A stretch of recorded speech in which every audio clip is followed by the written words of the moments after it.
Hey everybody, Steven here, and today another chair review. This one is from DX Racer Craft. This is the Lucky Always chair. The company reached out to me, they gave me some different options that they said I could choose from, and this one actually has a koi fish on it. It says Lucky Always on it, and I don't know if it's Japanese or Chinese writing on it. The little bit of research that I've done, I know typically for me, my assumption is if it's koi fish, it's going to be from Japan, but research that I did said that actually the koi fish was a gift from the Chinese to the Japanese. So I don't know what the lettering is on this, but it does have Chinese or Japanese writing on it. My assumption is that it says Lucky Always on it, but I like the design. Now it is the polyurethane leather with this, so it is different in that regard also to these other chairs.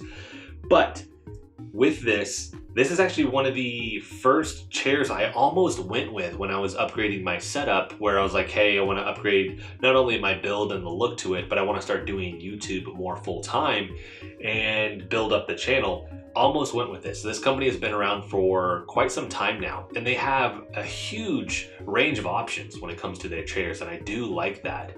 But like I said, out of the ones that they gave me that said, hey, you could look at any of these, this one was the one that actually drew my eye out of all of them. And another thing that is special about this for me, I'm not going to actually keep this chair. I'm going to use it. I'm going to come back. We'll talk about what I like and don't like with it. And I'm still going to do the review, but I'm actually going to give this to Zach Raw, which is the artist that I use for my children's books. It's also the artist that I use for the artwork that I've done on the channel here. He did the Subnautica Below Zero artwork. He is a phenomenal artist, and I've talked about chairs with him. He's like, hey, I'm looking for one. What could I buy off of you? And these are just pricey for him, and I wanted to do something special where, hey, let me just give this to you.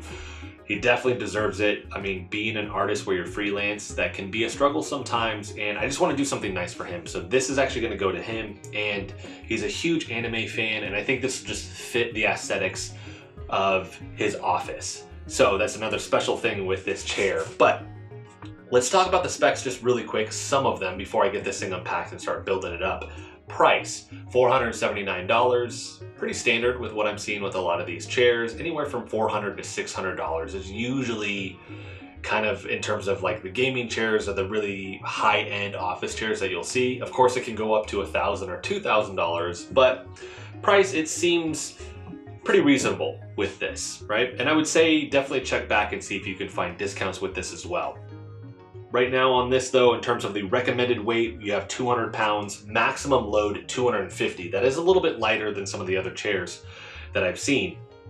Some of the other ones, they go 300 to 350. So something to keep in mind is the weight with this. Recommended height is 5'7", maximum height is 6 foot. I am 6 foot, so that shouldn't be an issue here. But if you are a lot taller, something also to consider with this. It does have the gas lifter. It's a class 4. It even gives you the specifications to that. I'm not going to cover that with this, but we have an adjustable headrest, an adjustable lumbar cushion. I'm excited to try that out. It is a high density mold sharp shaping foam. This weighs 56 pounds for the net weight, and then the gross weight is 66.6 pounds.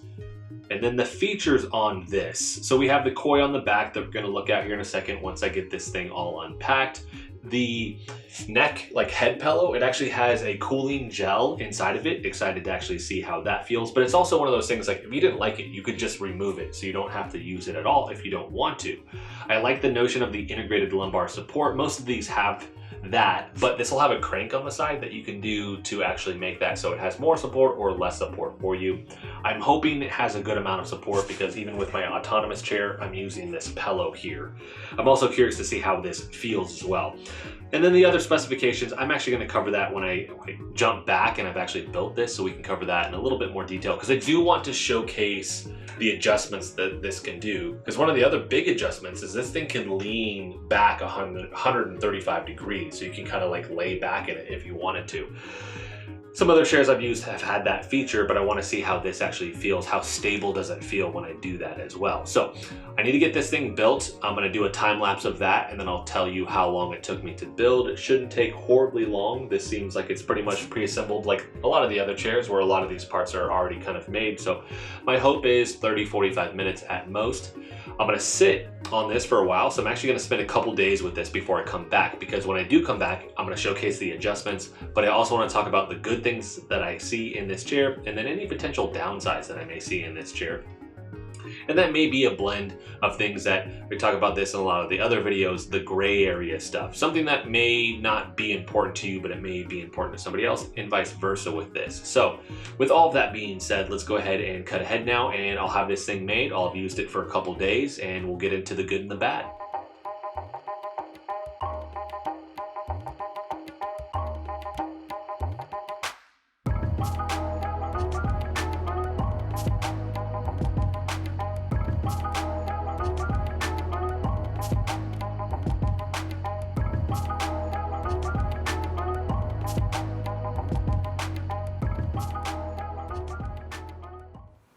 All right, so I am all set up now. I've used this for a handful of days, and right now I want to talk about just the experience of building this. And I'm happy to say that this was the fastest build of any chair that I've had. This took 15 minutes to actually make. Most of the other ones are like 30-45 minutes. And the whole user experience with making this was extremely easy and pleasant, which I like. You could tell right off the bat that the engineers, the designers put a lot of thought into not only the aesthetics and everything else, but how easy is it going to be for someone to build, and how is that experience going to be? So when you open the box, you have this right here sitting on top. And then when you flip it over, this is actually the instructions. And as you can see, there are only 4 steps to this. So this went by very, very quick.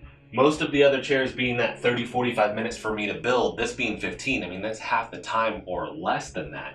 And it even boils down to certain things, like this is like the Allen wrench, like the hex key for using the bolts to screw them in. And the handle on this is plastic, and it just fits in the hand really nice. So most of the time it's just the metal, but with this one, when they have this little extra piece on there, it doesn't hurt your hand when you're actually having to assemble this. And in terms of assembling it, when you're looking at the bolts, we have, and this is a magnetic cover, again going down to the design and how easy it is, just access is really quick.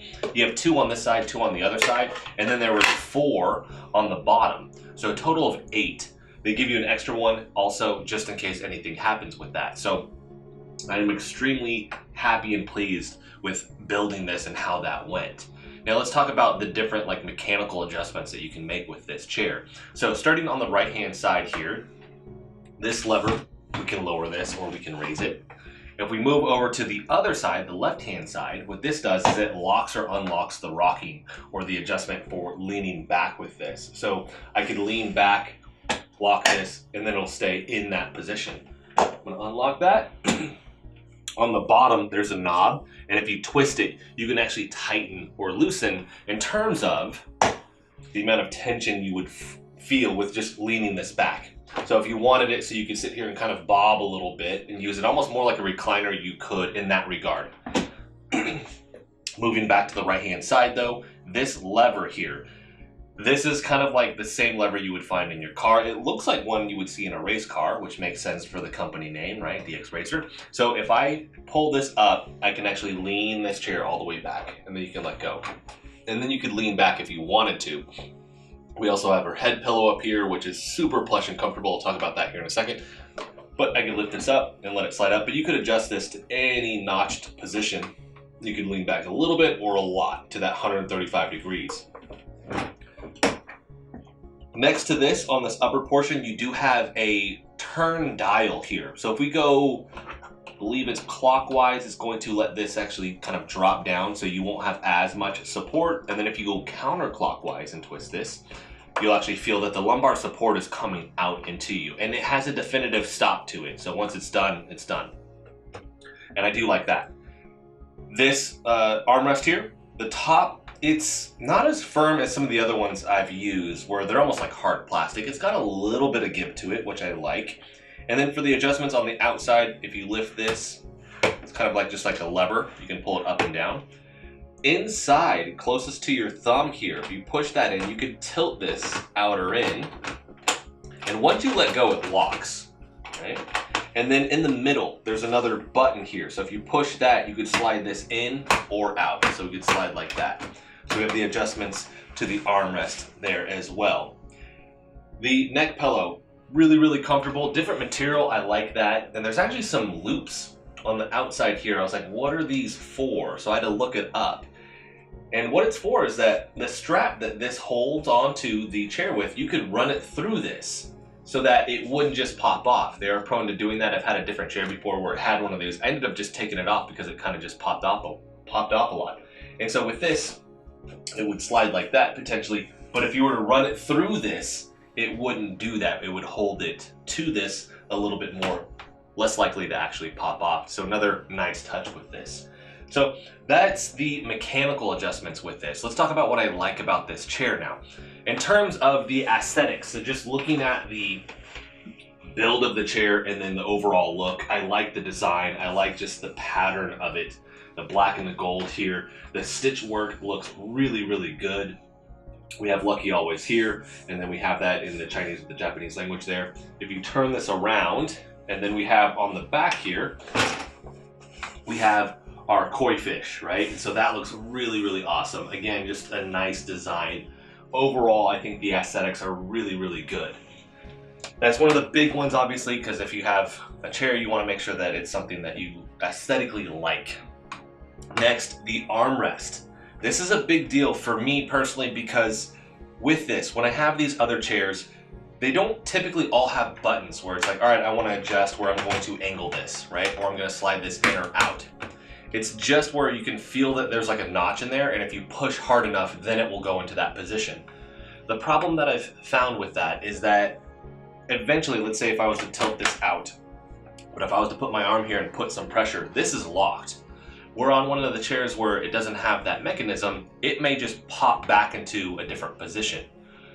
I like that this locks. That's something that I found frustrating with those other chairs where it doesn't have a locking mechanism like that, is that you just always have that potential for accidentally pushing it and it doesn't stay in place. So I do like that.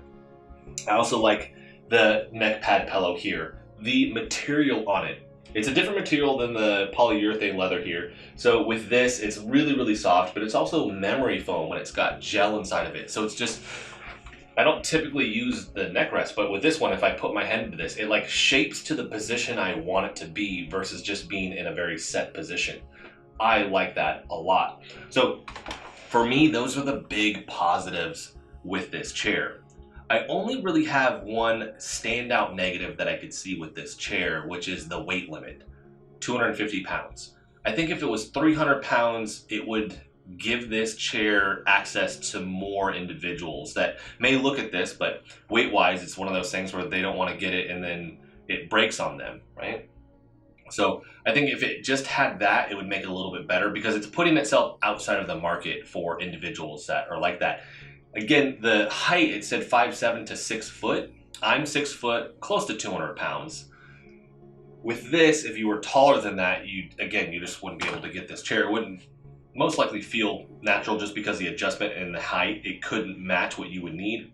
And then if you're most likely 6'3", 6'4", 6'5", you're probably potentially close to 250 pounds or a lot more. That's not always the case, but that's just like a generalization. You may be, if you're 6'4", you may be 260 pounds, and it may be one of those instances where this just isn't going to work for you.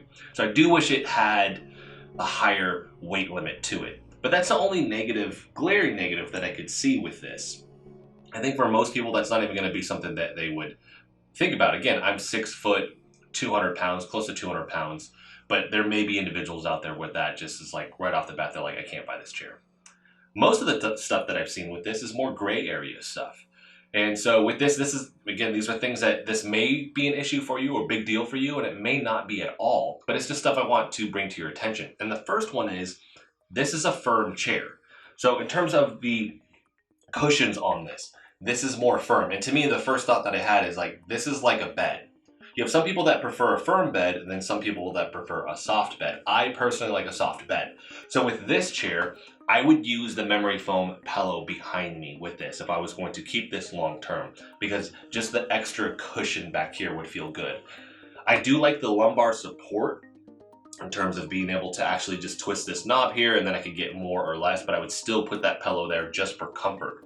I really wish what they would do is take this material and this memory foam, and if they just did a section right here where the lumbar support is, and then maybe a section in the middle here where you sit, or at least the option for that, it would make this so much better, right? I think it's a great chair, but just having that difference, maybe one model has that and maybe this other one doesn't, I would pay a little bit more to get that personally. But again, not everybody may need that. For some people, they may be like, I want a very firm chair. I also think that over time, this is going to just get a little bit softer anyways, naturally.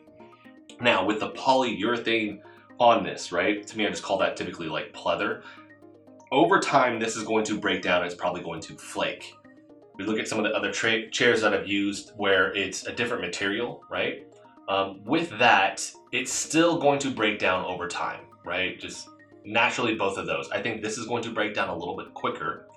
The trade-off with that, though, if I spill something off this, it's not going to stain it. I just wipe it off. If you look at like my autonomous chair, that's a different type of fabric. It's going to soak up whatever I spill on it, and I can't really get that out. It is now stained. So this, less likely to stain, but also the potential for this material breaking down quicker just from general use, just from you sitting on it, is higher. So that's another thing that I think people should be aware of with this. And those are really the big ones there. Those are the gray area things outside of some of the adjustments that this lacks compared to other chairs in this same price range. So for instance, I can't slide the seat forward, I can't tilt the seat, and there is no leg rest. If you need that, this doesn't have that. They do have other chairs that have those features, right? But this being the Craft series, one, you're getting just the theme of the chair, where those, usually they just come in colors, right? But they do have different chairs with that, but that is something to keep in mind. You don't have that. Like the leaning back is great, but I don't have anything to rest my legs on. I personally don't use those even with the chairs that I do have that feature. But I could see some people wanting that. Maybe they work from home and it's something where they want to be able to lay back and they're just doing like an audio call with somebody and they need to just be in a more comfortable position because the meeting's going to go a while, right? For most gamers, you're probably going to sit upright because you want to be by your mouse and keyboard, unless you had a controller and you could literally just like lean back in your chair. But just keep that in mind, those features are not with this chair. So that's actually going to be it for this, right? We have the good, the one bad, right? Just the weight limit thing, and then some of the gray area things that I want you guys to be aware of and to consider before purchasing this chair. Again, the price is $479, but I would check back for sales.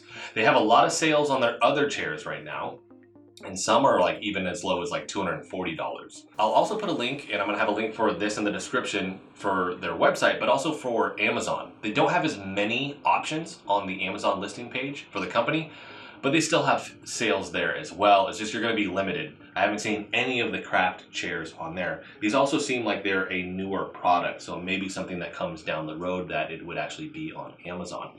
So I'm excited that I get to pass this along to Zach. I'm really hoping he likes it. I hope that it matches the aesthetics of his workspace, and he really deserves it. So I'm happy that I get to do that for him. So that's going to be it for this one. Like I said, we're going to have a link for this stuff in the description. If there's something that I didn't cover, if you have a question on this, let me know in the comment section. I will make sure that I answer that for you there. If you like the video, hit the like button for me. If you want to continue to follow along with all my content, hit the subscribe button for me. And as always, thanks so much for watching, and I'll see you in the next video.